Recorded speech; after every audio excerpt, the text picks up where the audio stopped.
पड़ोसी देश नेपाल में बालेन शाह के प्रधानमंत्री पद की शपथ लेते ही नए युग का शुभारंभ हो गया।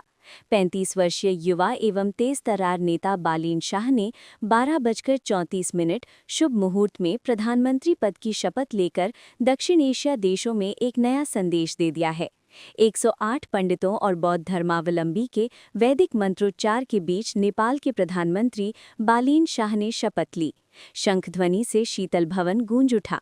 इस मौके पर निवर्तमान प्रधानमंत्री, पूर्व प्रधानमंत्री सहित अनेकों विदेशी मेहमान उपस्थित रहे। नेपाल की राष्ट्रपति ने पद एवं गोपनीयता की शपथ दिलाई। जिस समय अयोध्या के राम मंदिर में भगवान श्री राम के जन्मदिवस पर विशेष पूजा अर्चना हो रही थी, उसी समय नेपाल की राजधानी काठमांडू में बालेन शाह प्रधानमंत्री पद की शपथ ले रहे थे। बालेंदु शाह, जिन्हें लोग बालेन भी कहते हैं, के साथ कुल 15 कैबिनेट मंत्रियों ने भी पद एवं गोपनीयता की शपथ लिया। सबसे खास ये रहा कि 47 लोगों ने नेपाल के अलग अलग भाषाओं में शपथ ली। 17 तराई क्षेत्र के सांसदों ने मैथिली में शपथ लेकर मिथिला का मान बढ़ाया।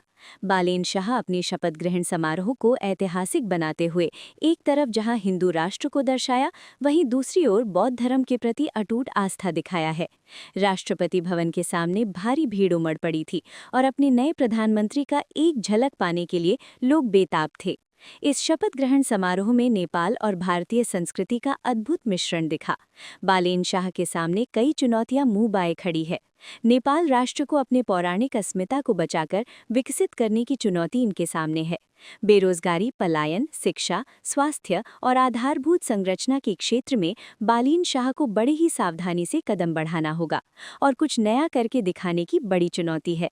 भारत और चीन दोनों पड़ोसी राष्ट्र के साथ अच्छे संबंध बनाकर राष्ट्रीय निर्माण के लिए कुछ अच्छा कर दिखाना भी एक बड़ी चुनौती है। दक्षिण एशिया देशों में जो संदेश उन्होंने दी है, उसे अपनी विदेश नीति के तहत और मजबूत करना होगा। नेपाल के लोगों ने जो अपने युवा प्रधानमंत्री पर भरोसा दिखाया है, उस पर खरा उतरना बालेन शाह के सामने सबसे बड़ी चुनौती माना जा रहा है। नेपाल में पहली बार आरएसपी को अजय बहुमत मिला है। इससे लगता है कि नेपाल में स्थिर सरकार अपना कार्यकाल पूरा करेगी और हिंदू राष्ट्र नेपाल तरक्की की राह पर चल पड़ेगा। भारत में भी बालेन शाह के प्रधानमंत्री बनने पर भारी खुशी है। खासकर मिथिला क्षेत्र के लोग बालेन शाह को मैथिल मानते हैं। नेपाल और भारत में सदियों से बेटी रोटी का संबंध रहा है।